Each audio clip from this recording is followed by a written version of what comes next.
Dans cette vidéo, il est question de la symphonie numéro 99 de Joseph Haydn. Je t'explique l'essentiel sur l'œuvre et sur le compositeur. Joseph Haydn a composé sa symphonie numéro 99 en mi bémol majeur en 1793. Elle fait partie du deuxième groupe des célèbres symphonies londoniennes, que Haydn a écrites pour son deuxième voyage en Angleterre. La symphonie a été composée à Vienne avant que Haydn ne parte pour Londres, où elle a été créée en février 1794. Elle montre la maîtrise mature de Haydn dans la composition symphonique et sa capacité à enthousiasmer son public avec des idées musicales innovantes. La symphonie numéro 99 suit la structure classique en 4 mouvements. Le premier mouvement est un adagio, vivace assai de forme sonate, commençant par une introduction lente. Le deuxième mouvement est un adagio en sol majeur. Le troisième mouvement est un menuet avec trio. Le quatrième mouvement, un finale vivace, amène l'œuvre à une conclusion vive et spirituelle.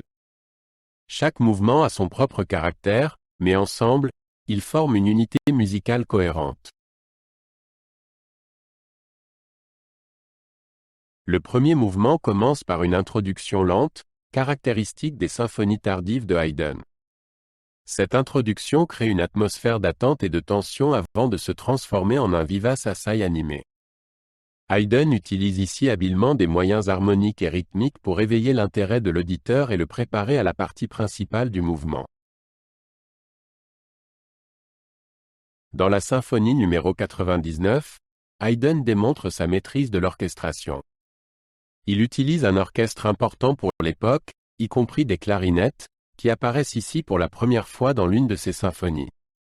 L'utilisation des clarinettes confère à l'œuvre une couleur sonore particulière et montre l'intérêt de Haydn pour les nouvelles possibilités instrumentales. Haydn crée une riche palette de timbres, allant de la délicatesse des cordes à la puissance des passages en tutti. Le deuxième mouvement de la symphonie numéro 99 est un adagio d'une grande beauté lyrique. Haydn montre ici sa capacité à exprimer des émotions profondes tout en préservant la structure formelle du mouvement. L'utilisation des clarinettes contribue à la couleur sonore particulière de ce mouvement et lui confère une qualité chaleureuse et expressive. Le langage musical de Haydn dans la symphonie numéro 99 est à la fois élégant et innovant. Il utilise des thèmes contrastés, des tournures harmoniques surprenantes et des structures rythmiques raffinées. La symphonie montre la capacité de Haydn à développer des thèmes et à créer de grandes arches musicales. La manière dont il traite les motifs à travers tous les mouvements, créant ainsi une unité interne à l'œuvre, est particulièrement remarquable. Le troisième mouvement, un menuet avec trio, montre la capacité de Haydn à combiner des formes traditionnelles avec des idées novatrices. Le menuet est puissant et énergique, tandis que le trio offre un fort contraste. Haydn joue ici avec les attentes de l'auditeur en introduisant des tournures rythmiques et harmoniques inattendues. Le quatrième mouvement de la symphonie est un finale vif et plein d'esprit. Haydn y utilise un thème principal accrocheur qu'il traite dans une série de variations et de développements brillants.